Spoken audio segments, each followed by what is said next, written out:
ready for a vote. Confederate names will be reinstated at 2 schools in the U.S. state of Virginia after a school board in Shenandoah County voted early Friday 5-1 in favor of the move. No. The motion undid the school board's decision in 2020 to strip a high school and elementary school of the names of 3 Civil War military leaders from pro-slavery Southern states, Stonewall Jackson, Robert E. Lee, and Turner Ashby. The community will be the first in the nation to reinstate such names. It bucks a 4-year trend of U.S. institutions removing symbols of the Confederacy following nationwide racial justice protests triggered by George Floyd's murder by police officers in 2020. A local conservative coalition in April asked the school board for the change, saying it was, quote, essential to honor our community's heritage. It wants Mountain View High School to go back to the name Stonewall Jackson High and Honey Run Elementary to become Ashby Lee Elementary again. On Thursday evening before the vote, the school board listened to arguments on both sides from parents as well as former and current students.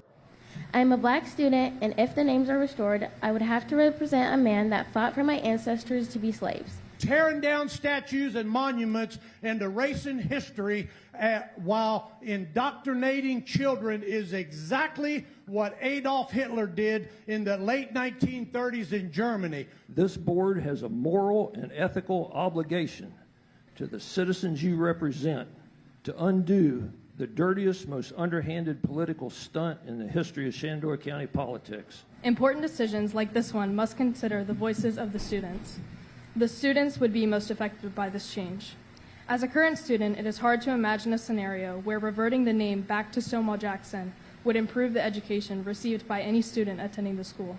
The school board's vice chairman, Kyle Gutschall, earlier told Reuters the name changes in 2020 had increased public attention on the board and helped shift its political composition to the right.